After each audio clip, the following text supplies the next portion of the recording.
나이가 들수록 사람에게는 두 종류의 시간이 생긴다. 하나는 몸이 느리게 움직이면서 생기는 물리적 시간. 다른 하나는 마음이 쌓아온 기억 때문에 더 깊고 무거워지는 내면의 시간이다. 젊을 때는 이 두 시간이 뒤엉켜 지나가지만 나이가 들면 둘 사이의 간극이 뚜렷하게 드러난다. 몸은 조용히 멈추려고 하는데 마음은 오히려 더 많은 것을 되돌아보고 더 멀리 바라본다.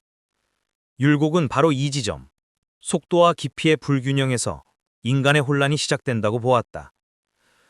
줄여야 할 것들을 덜어내고 나면 사람의 내면에는 전에 없던 공간이 생긴다. 그 공간은 처음엔 아주 조용하다. 하지만 오래 비워둘수록 또 다른 욕심, 또 다른 소음, 또 다른 불안이 스며들기 시작한다. 율곡은 마음을 하나의 그릇이라고 보았다.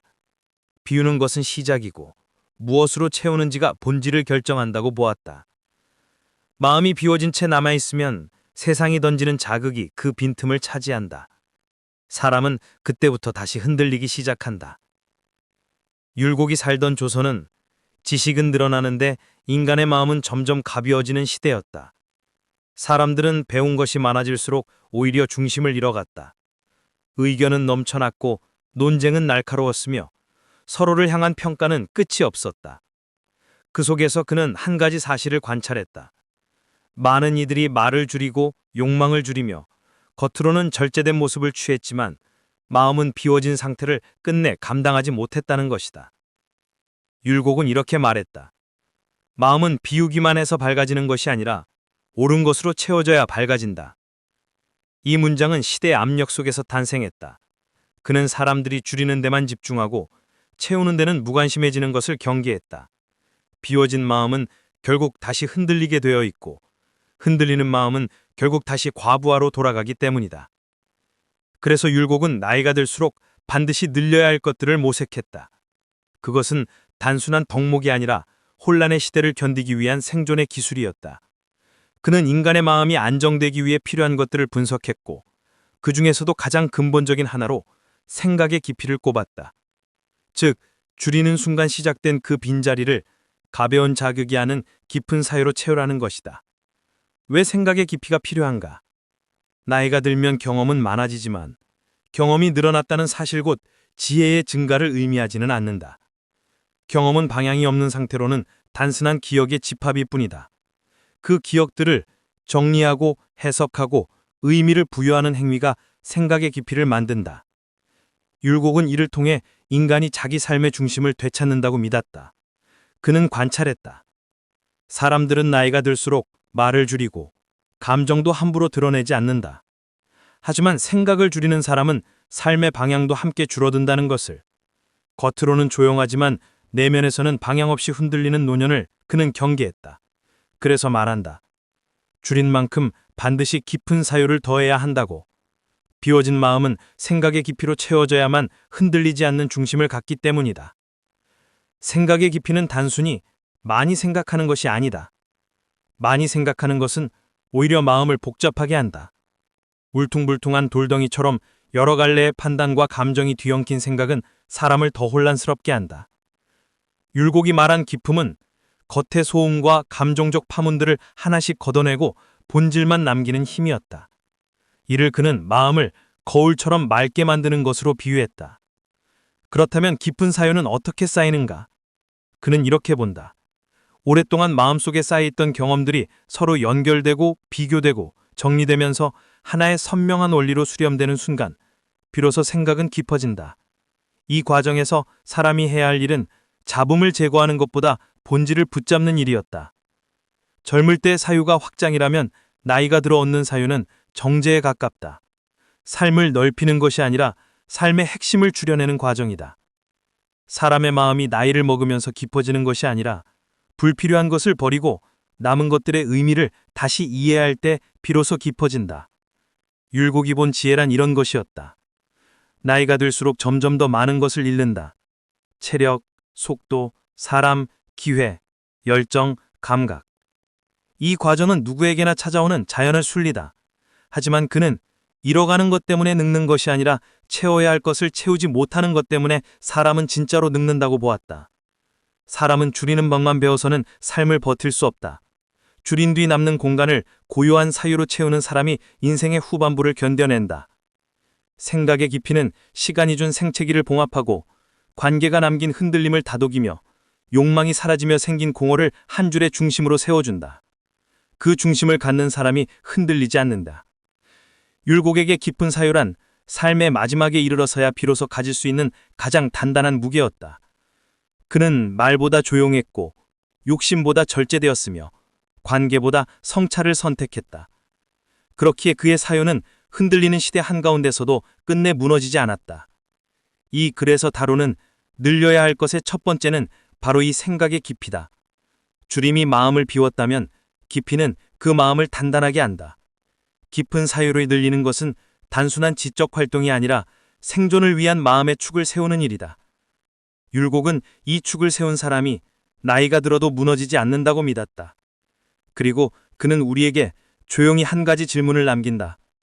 나이가 들수록 빠지는 것이 많아지는 시대에 당신은 무엇으로 자신의 빈자리를 채울 것인가? 줄이는 과정에서 생긴 빈자리를 생각의 깊이로 채우는 것이 첫 번째라면, 두 번째로 율곡이 중요하게 본 것은 마음의 근력을 늘리는 일이었다. 그는 이를 의지나 기계와 같은 단어로 설명하지 않았다. 더 조용하고 더 안정된 말로 이렇게 표현했다. 사람의 마음은 다짐으로 지켜지는 것이 아니라 길들여지는 것이다. 율곡에게 마음의 근력이란 한 번의 결심으로 단단해지는 힘이 아니라 오랜 시간 동안 쌓여서 흔들림을 줄이는 힘이었다. 나이가 들수록 겪는 변화는 육체의 약해짐보다 마음의 흔들림에서 먼저 드러난다고 그는 보았다. 오늘날 우리가 말하는 우울감, 불안, 고립감, 정체성의 혼란, 이 모든 것들은 겉으로는 감정의 문제 같지만 기저에는 마음의 근력 부족이라는 더 근본적인 이유가 자리한다. 즉, 마음이 흔들리는 이유는 마음 자체가 약해서가 아니라 오랫동안 단단하게 서는 훈련을 받지 않았기 때문이다. 율곡은 이를 누구보다 먼저 파악했다. 그의 시대도 혼란스러웠다. 정파 갈등, 끊이지 않는 논쟁, 전란의 그림자, 불안정한 구조. 사람들은 모두 피로했고 내일을 예측할 수 없는 시대였다. 그 속에서 많은 이들이 자신의 감정에 흔들렸고 상황에 휘둘렸고 사람들의 말과 평가에 조용히 무너졌다. 율곡은 이 혼란을 가만히 바라보면서 한 가지 법칙을 발견했다. 흔들리는 시대일수록 흔들리지 않는 사람은 극히 소수다. 그리고 그들을 지탱하는 것은 지식도 명성도 지위도 아니었다. 그들을 버티게 한 것은 마음의 근력이었다. 그는 마음의 근력을 이렇게 정의했다. 한 번의 결심이 아니라 매일 조금씩 되풀이되는 꾸준한 자기 단속, 사람의 말에 쉽게 올라타지 않는 집중, 조급함을 감당하고 기다릴 수 있는 느림, 감정의 파도에 쓸리지 않고 자신이 지켜야 할 원리를 다시 붙잡는 힘. 이 힘은 젊을 때보다 나이가 들수록 더 필요해진다. 왜냐하면 나이가 들면 사람은 겉으로는 조용해지지만 내면에서는 더 쉽게 요동치기 때문이다. 경험이 많아졌다고 해서 흔들림이 줄어드는 것이 아니다. 오히려 많은 경험이 더 많은 상처를 남기고 상처는 마음속에 작은 틈을 만든다. 그 틈으로 불안과 의심이 스며드는 것이다. 그래서 율곡은 생각의 깊이와 마음의 근력을 쌍둥이처럼 보았다.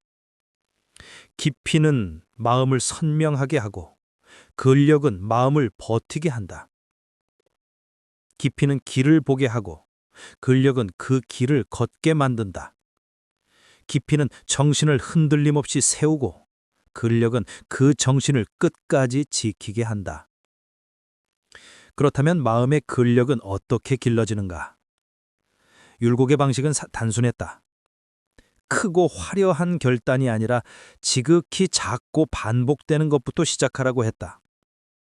매일 반복되는 습관, 흔들릴 때마다 중심을 돌려 세우는 훈련, 감정이 솟구칠 때 잠시 멈추는 능력, 어떤 말에도 급하게 반응하지 않는 인내, 하루의 마지막에 자신을 돌아보는 조용한 점검. 이것을 작지만 꾸준한 마음의 단련이라고 불렀다. 근력은 단숨에 생기지 않는다. 오늘의 평정심이 내일의 안정성을 만들고 내일의 안정성은 1년 뒤에 흔들리지 않는 마음으로 쌓인다. 그리고 이 모든 것을 이어주는 것이 바로 반복과 지속이다.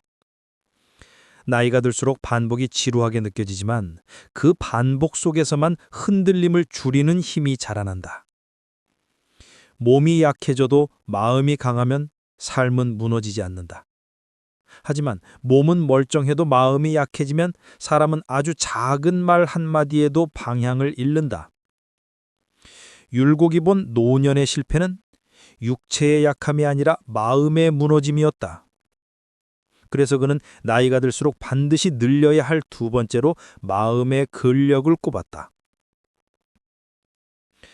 마음의 근력이 있으면 사람의 시선은 더 이상 외부의 말, 환경의 변화, 과거의 상처, 미래의 불안에 흔들리지 않는다.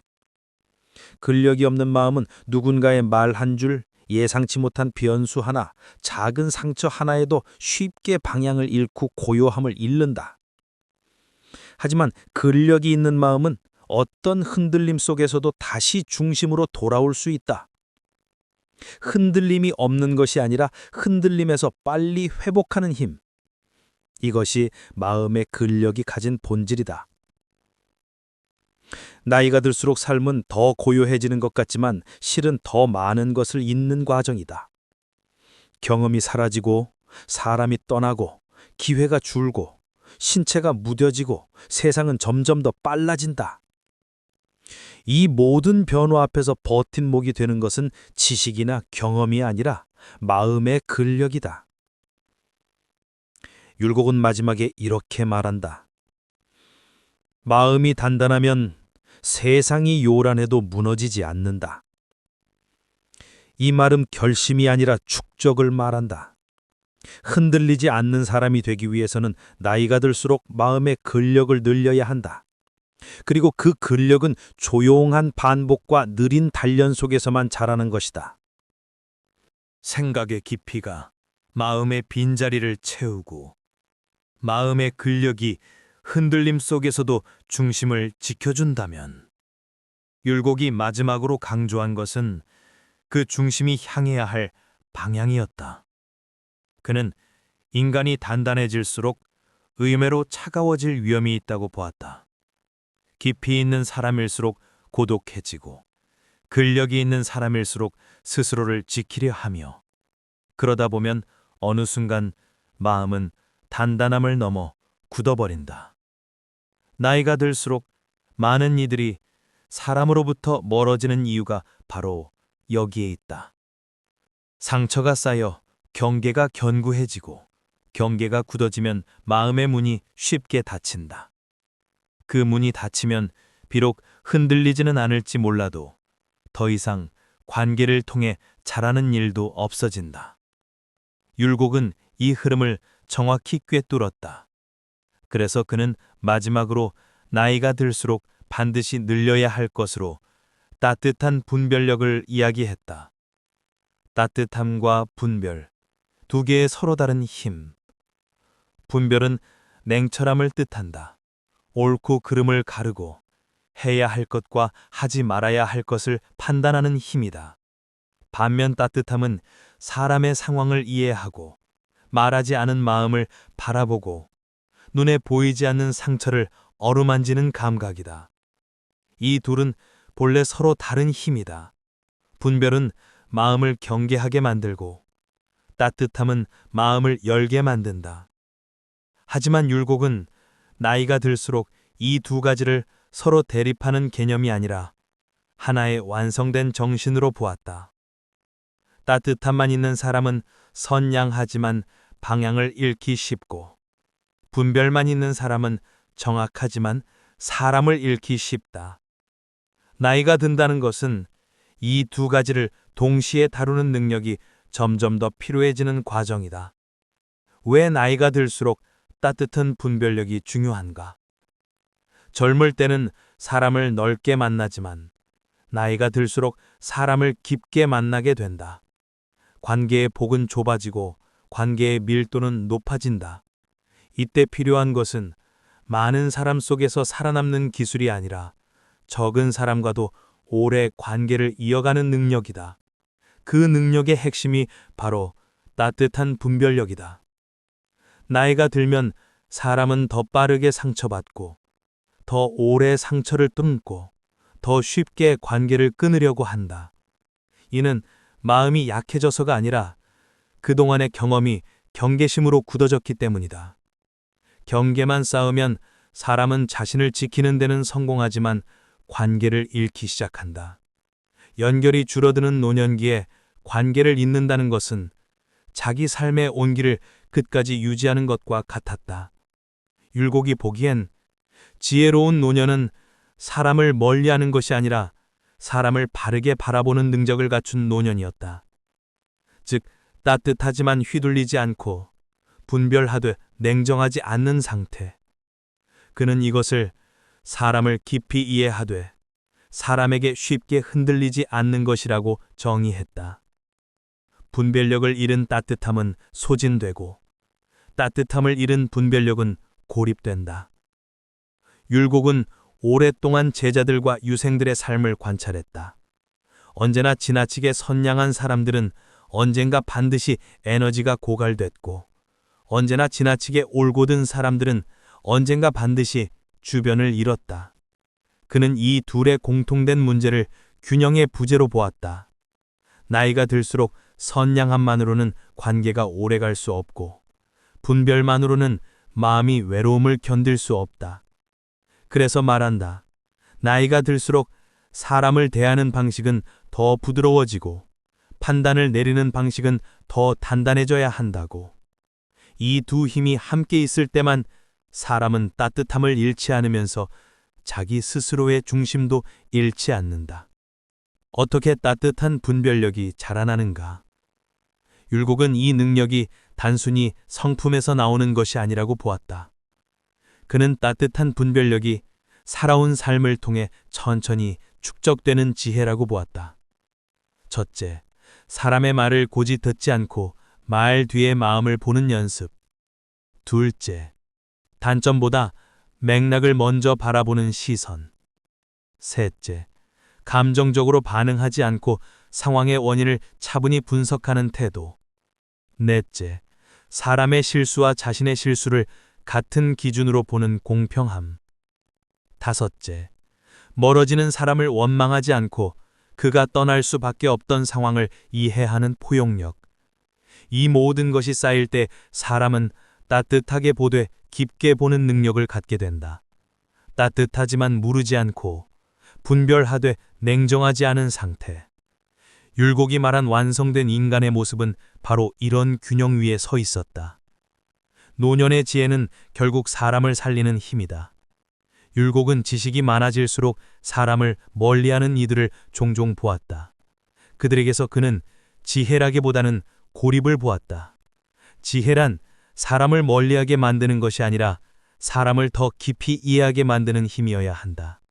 그래서 나이가 들수록 판단은 더 정밀해지고 말투는 더 부드러워지고 태도는 더 온화해져야 한다고 보았다. 단단함과 따뜻함이 동시에 있는 사람, 이 두 힘은 서로를 약화시키는 것이 아니라 서로를 완성시킨다.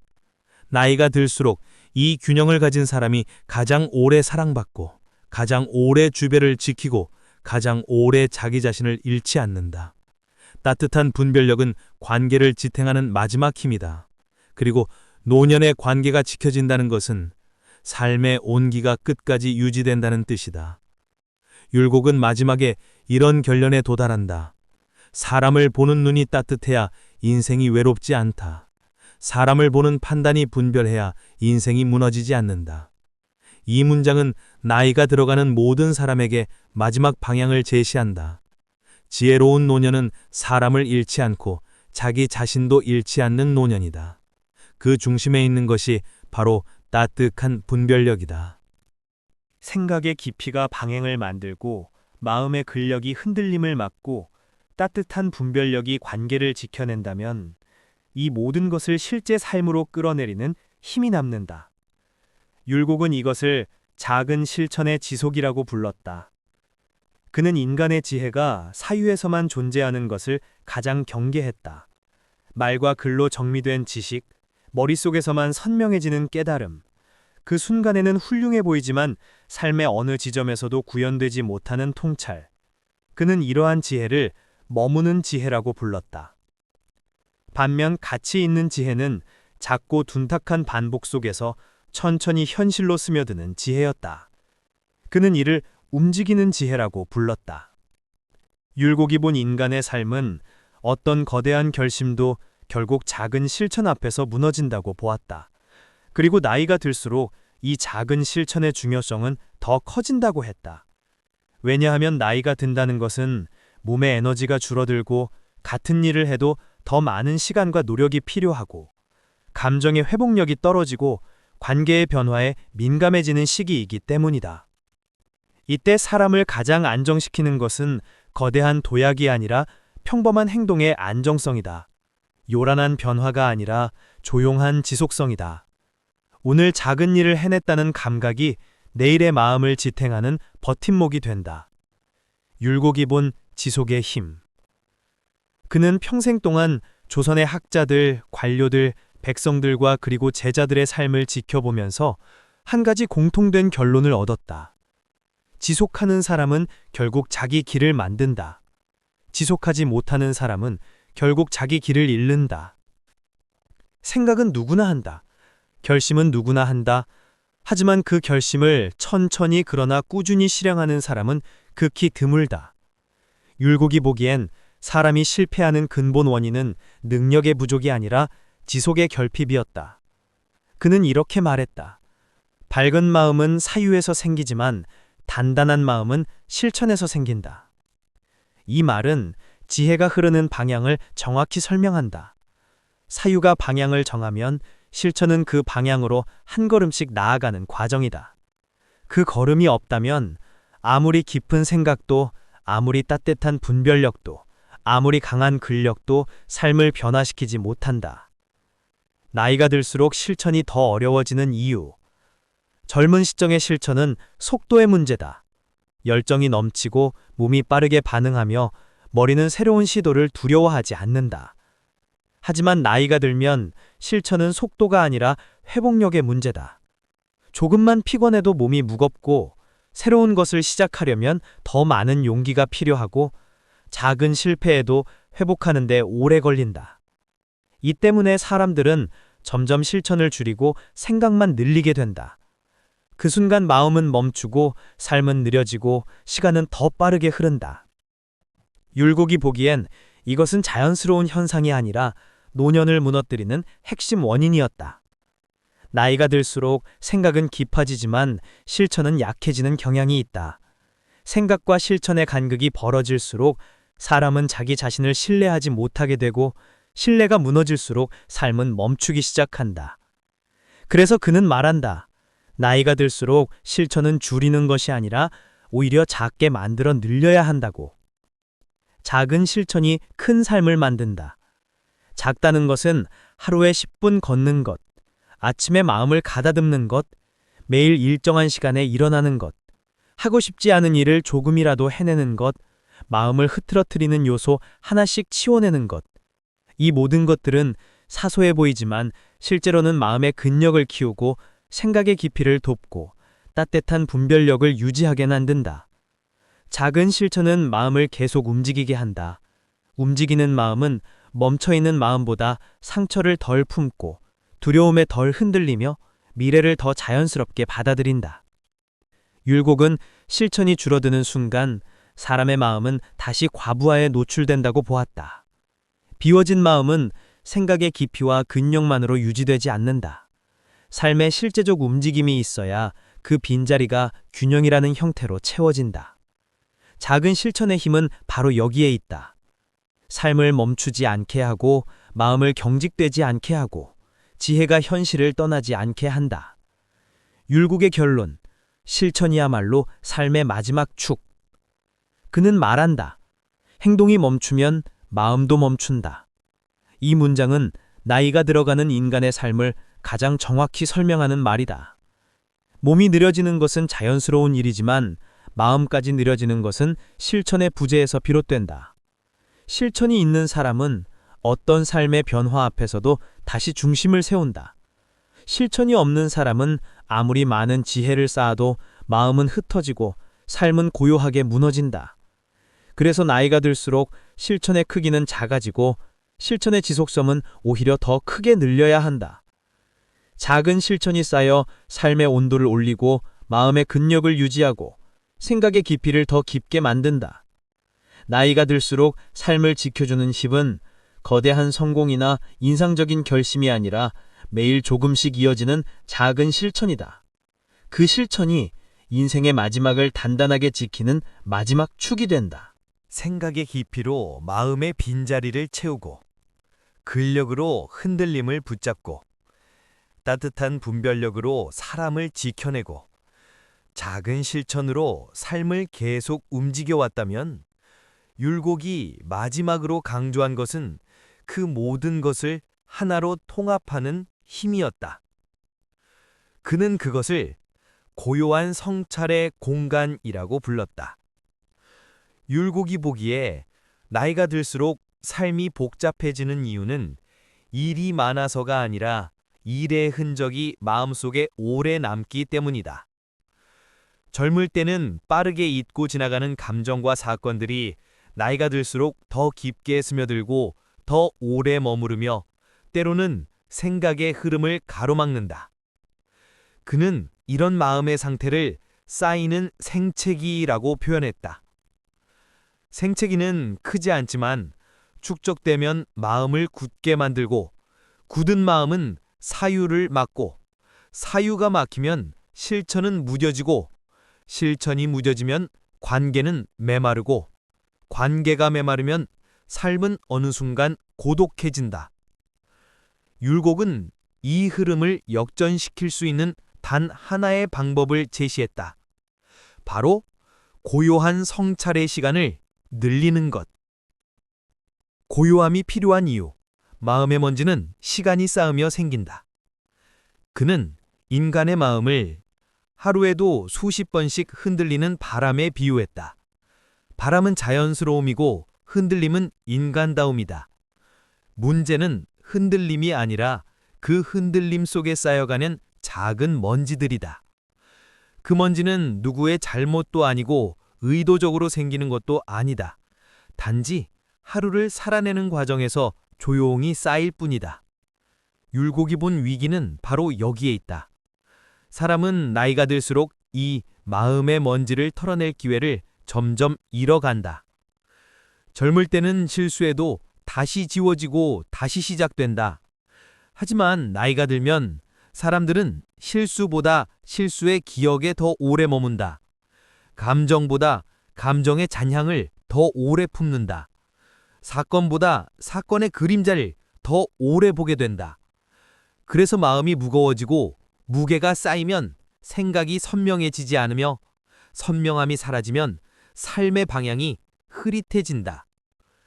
율곡은 그 흐릿함을 사람을 늙게 만드는 가장 빠른 요인으로 보았다. 그 흐릿함을 걷어내는 방법, 그것이 고요한 성찰의 공간이었다. 성찰은 과거를 후회하는 행위가 아니다. 율곡에게 성찰은 반성이나 회한이 아니었다. 그는 성찰을 하루의 흐름을 다시 정리하는 조용한 작업이라고 설명한다. 성찰의 목적은 자신을 책망하는 것이 아니라 자신의 마음을 정돈하는 것이었다. 그는 성찰을 다음과 같이 정의했다. 지나간 말 중에 내 마음을 흔들고 지나간 것들을 꺼내어 그 흔들림의 이유를 이해하는 것. 누군가의 행동에 불필요하게 오래 머문 감정을 짚어 그 감정을 가볍게 보내주는 것. 하루 동안 쌓인 가치 있는 경험과 깨달음을 정리해 내일의 길로 연결하는 것. 성찰은 마음을 비판하는 과정이 아니라 마음을 청소하는 과정이다.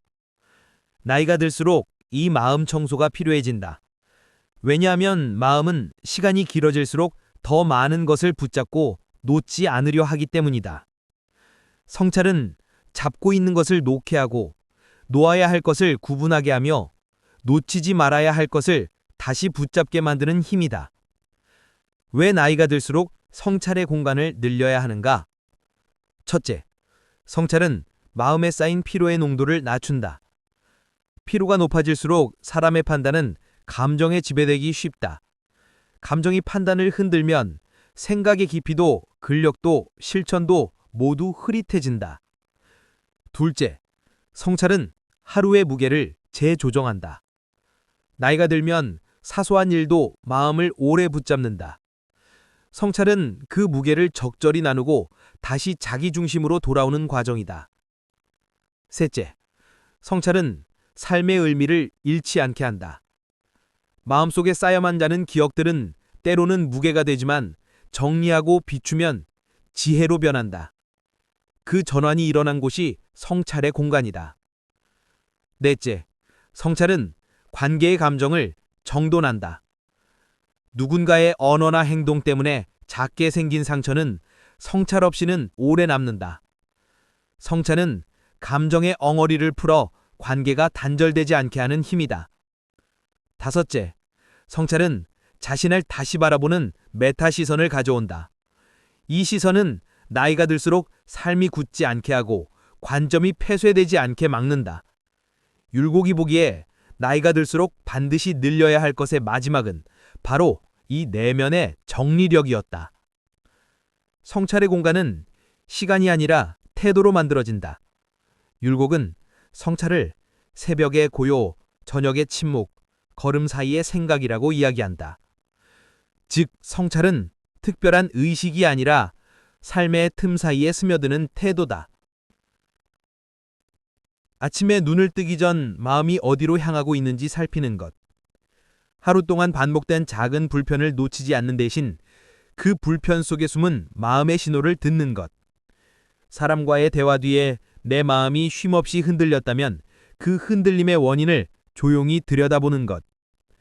잠들기 전 오늘 내가 지키지 못한 마음이 무엇이었는지 억지로가 아니라 조용히 묻는 것. 이런 작은 틈들이 모여 성찰의 공간이 된다. 성찰은 분노를 덜어내고 미련을 정리하고 흔들린 마음을 제자리로 돌려놓는다. 나이가 들수록 이 조용한 복원력이 필요하다. 삶은 하루의 반복으로 이루어지고 하루의 반복은 성찰의 질에 따라 전혀 다른 결로 쌓이기 때문이다. 율곡의 결론.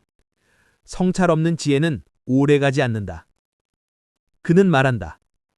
생각은 하루를 밝히지만 성찰은 인생을 밝힌다.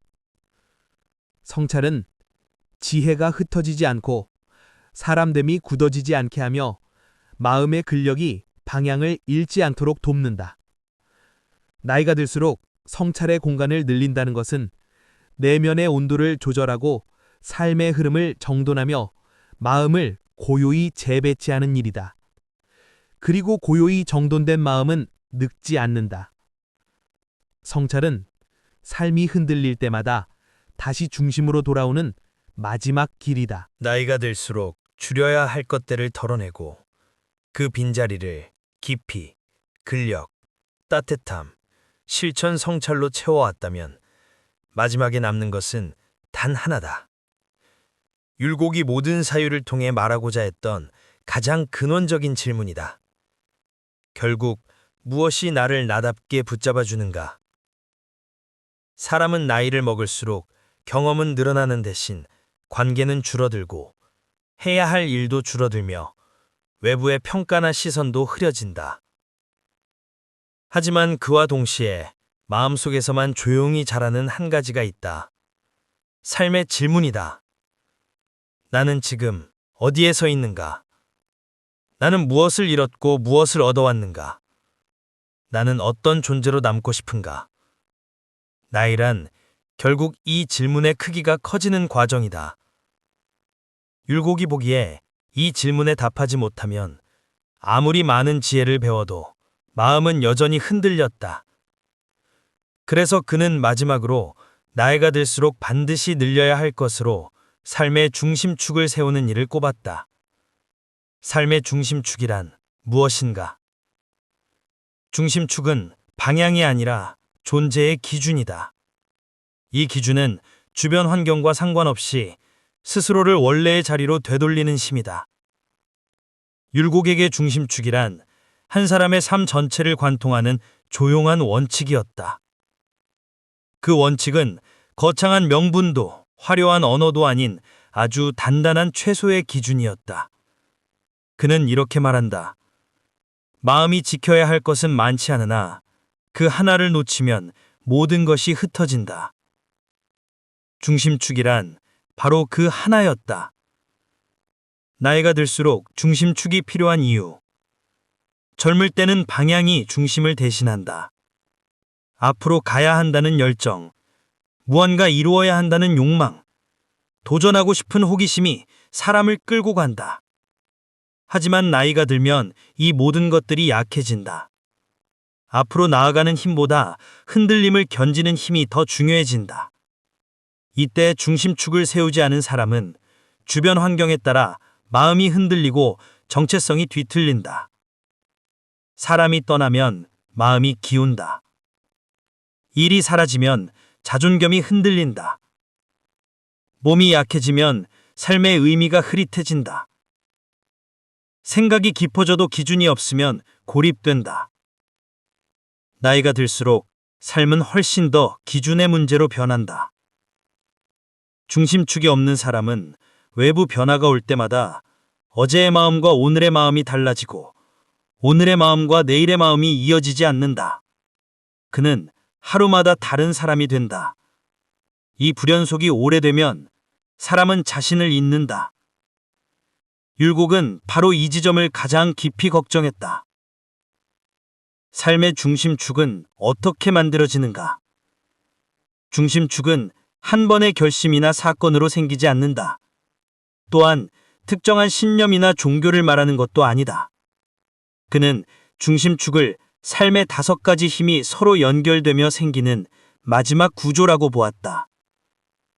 즉, 생각의 깊이가 기준의 뿌리를 만들고 마음의 근력이 기준의 흔들림을 막고 따뜻한 분별력이 기준을 사람 속에서 살아있게 하고 작은 실천이 기준을 현실 속에서 유지하고 성찰이 기준을 매일 새롭게 정돈한다. 이 5가지가 맞물릴 때 비로소 중심축이 생긴다. 중심축은 삶을 한 줄기 흐름으로 만든다. 흩어져 있던 경험들을 하나의 의미로 모으고 흔들리는 감정들을 하나의 방향으로 정리하며 나를 나답게 붙잡아주는 마지막 구조다. 중심축을 가진 사람은 무엇이 달라지는가? 중심축이 있는 사람은 환경이 바뀌어도 자신을 유지한다. 나이가 들어도 내면이 젊게 남는다. 관계가 줄어들어도 고독에 침몰하지 않는다. 몸이 약해져도 삶의 의미가 흐릿해지지 않는다. 그는 중심축을 가진 사람을 이렇게 설명했다. 세상은 흔들리나 그 사람은 흔들리지 않는다. 이 흔들리지 않음은 고집이 아니다. 움켜줌이 아니다. 굳어짐도 아니다. 오히려 따뜻함과 유연성 속에서 생기는 부드러운 강함이다. 그는 이것을 유연한 중심이라고 불렀다. 중심축은 마음을 단단하게 만들면서도 굳게 만들지 않는다. 흔들림을 막으면서도 다치게 하지 않는다. 고독을 견디게 하면서도 사람을 잃지 않게 한다. 이 균형은 오직 중심축을 가진 사람만 가능하다. 나에게 맞는 중심축은 어떻게 찾는다? 율곡은 중심축을 누군가에게서 배우는 것이 아니라 자기 삶의 길 위에서 발견하는 것이라 했다. 그는 다음과 같은 질문을 평생 스스로에게 던졌다. 나는 무엇을 절대 잃지 말아야 하는가? 나는 어떤 상황에서도 지키고 싶은 마음은 무엇인가? 나는 어떤 관계를 끝까지 붙잡고 싶은가? 나는 어떤 순간에도 타협하지 않을 가치는 무엇인가? 나는 어떤 방식으로 나 자신을 존중하고 싶은가? 이 질문에 대한 답들이 조용히 모여 하나의 원칙이 되고 그 원칙이 중심축이 된다. 그 중심축은 다른 누구의 것과도 다르다. 어떤 이는 성실이 중심일 수 있고 어떤 이는 평정일 수 있으며 어떤 이는 정직 혹은 도움 혹은 관계, 지식, 온기일 수도 있다. 중심축의 종류가 중요한 것이 아니라 그 중심축이 나를 잃지 않게 하는 힘이 되어야 한다는 것이다. 율곡이 남긴 마지막 문장. 그는 이 모든 사유의 마지막에서 조용히 한 문장을 남긴다. 사람은 중심을 잃지 않으면 늙지 않는다. 늙는다는 것은 시간이 흐르는 것이 아니라 자기 자신을 잊는 것이다. 흐트러지고 흩어지고 흐릿해지는 과정이다. 중심축은 그 흐릿함을 가르는 마지막 칼날이다. 자기 삶을 잃지 않도록 끝까지 붙잡아주는 마지막 기둥이다. 나이가 들수록 우리는 더 많은 것을 줄여야 하고 더 많은 것을 가볍게 보내야 하고 더 많은 것을 내려놓아야 한다. 하지만 그 안에서 단 하나만은 반드시 가져야 한다. 내가 나 자신을 잃지 않게 하는 조용한 중심축. 이것이 율곡이 말한 늙지 않는 지혜의 마지막이다.